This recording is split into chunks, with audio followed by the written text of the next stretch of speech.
Those are the bluegrass sounds of Jimmy Osborne singing Thank God for Victory in Korea.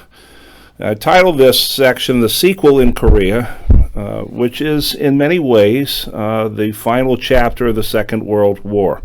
Often called the Forgotten War, Korea took the lives of 54,000 American men and women and resulted in a world situation that right now is rather shaky, shall we say. So what we need to do is we need to understand the division of Korea, and then the invasion of Korea, and then to the Yalu River, followed by the entry of the Chinese, and then finally the armistice that is signed in 1953. And this picture, more than anything, helps you understand the curious dichotomy of the Korean War as a very highly technological war is fought on a peninsula on which many, many rural agricultural people lived. The old name for Korea was Chosin, Chosin. It came under the domination of Japan in 1910 and was part of what was considered to be at the time Japan proper. During the Second World War, of course, Soviet troops invaded into the Korean peninsula as far as the capital of Pyongyang to the north, or the city of Pyongyang to the north. And U.S. troops and Allied troops occupied the southern portion of the peninsula around the city of Seoul and Busan. At the end of the war, the United Nations decided to divide the spheres of influence along the 38th parallel, which you see in the green arrow, the green line right there. And the North would be administered by the Soviets, and the North Koreans, who were led by Kim Il-sung.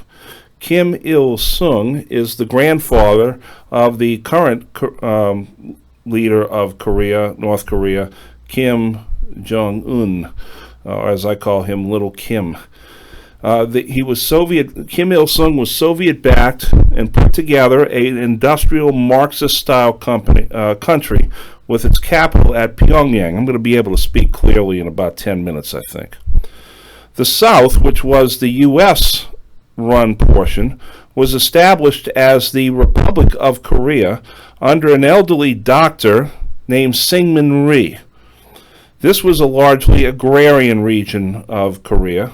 Its capital city was Seoul, which was very close to the 38th parallel. Throughout this whole thing, both Kim Il-sung and Syngman Rhee agreed on one thing and one thing only, is that Korea should have been united as one. And in 1950, the North decided to invade the South and unify the entire Korean peninsula. This was against the directions of the United Nations, and now the newly formed United Nations, just 5 years old, is confronted with one of its first major crises. The UN passes a resolution calling for a ceasefire. Now, a resolution's great, but it doesn't cause a ceasefire. The UN decides then that it's going to put a force into the field, a coalition of forces led by the United States, and they name Douglas MacArthur as the United Nations commander.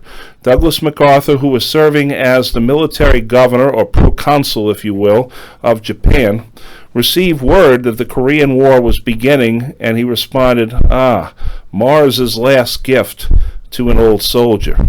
The situation in Korea was not good at the time for the Allies. The North Koreans had overrun Seoul and were pushing south, and the men that were holding the line were pushed into a pocket around the city of Busan, and they established what was called the Busan Perimeter.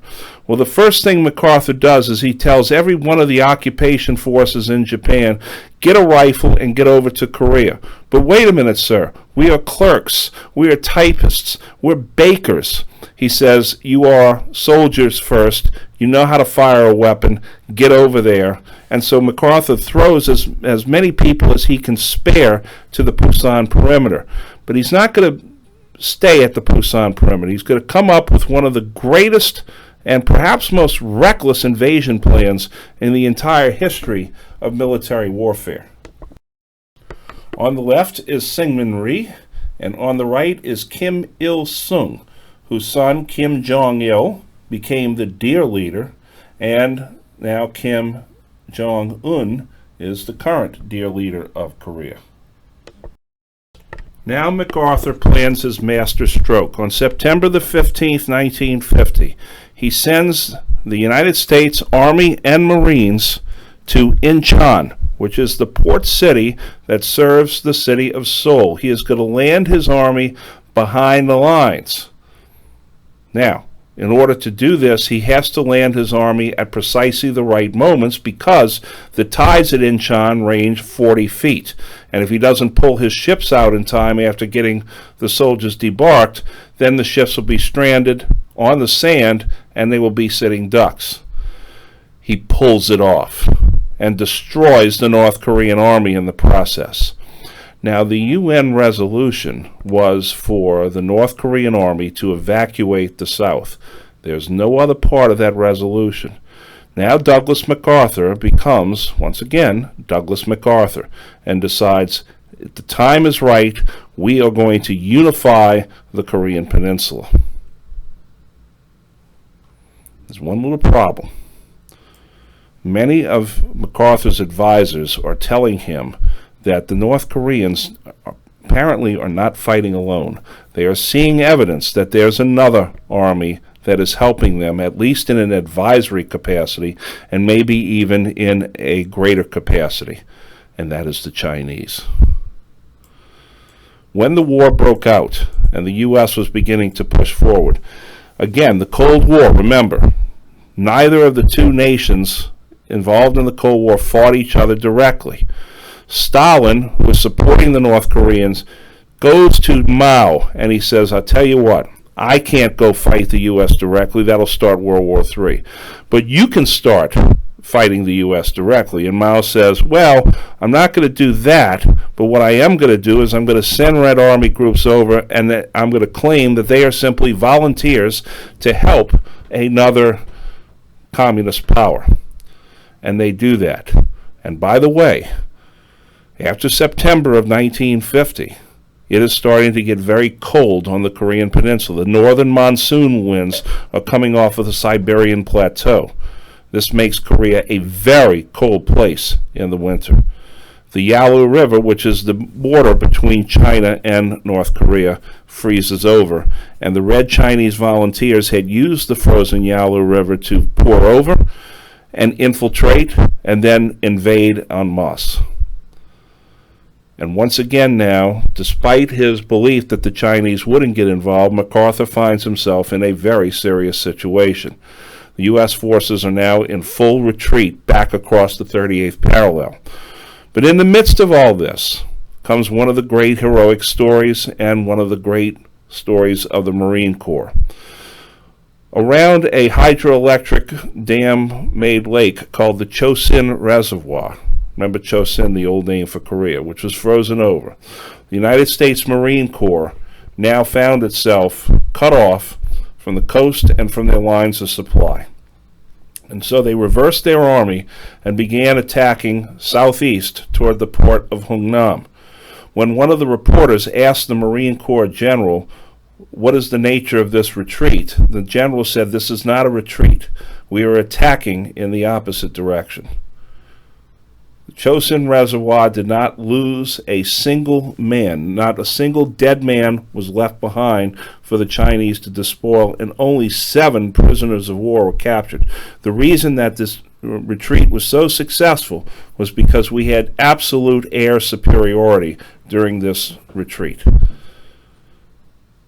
Nonetheless, the United Nations forces are pushed back over the 38th parallel, and now MacArthur, who has been shown to have been wrong in his estimation about the Chinese, now says that in order to prosecute this war properly, I'm going to need to use nuclear weapons, and I'm going to need to invade China. I'm going to have to cross over the Yalu and invade China proper.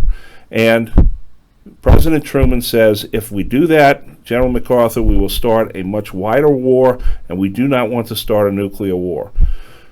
MacArthur forgets his place and begins to attack Truman publicly in a series of articles that he writes. This is insubordinate. The President of the United States is the Commander-in-Chief. Truman is forced to relieve MacArthur of command to assert civilian control of the military. MacArthur comes home at last to a ticker tape parade, New York's Fifth Avenue, and then he is asked to address a joint session of Congress. What you see here on the map, you notice that the Pusan perimeter down in the lower right-hand corner. And then you see the invasion at Incheon, behind the lines. Once they have destroyed the North Korean army, then Douglas MacArthur moves the UN forces toward the north, toward the Yalu River. And it is the dead of winter. And then you see that the Chinese forces come across the frozen Yalu and forces the United States Army to retreat and the U.S. Marine Corps to attack in the opposite direction. Now, let me give you an example of just how cold it was. There is a gentleman who helped my uncle on his campaign for judge who always had a limp when he walked. And we used to ask him, Mr. Pete, why are you limping like that? And he would always say, I'll tell you another time, son. Until we were old enough to know that Pete, this man, was a Marine who was at the Chosin Reservoir. He caught a piece of shrapnel in his lower leg that damn near shredded his leg to smithereens. Had it been the summer, he would have bled to death, but because it was so cold that the arterial shredded ends froze solid and kept him from losing his leg. He eventually was brought back, carried by two of his closest friends to an aid station where they treated him, put him on a helicopter, sent him out to a ship. They saved his leg, and he had a limp the rest of his life, but he had a leg on which to limp.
After 3 years of bloody stalemate in which MacArthur was replaced by General Matthew Ridgway, the sides finally came together at a town named Panmunjom and negotiated a peace.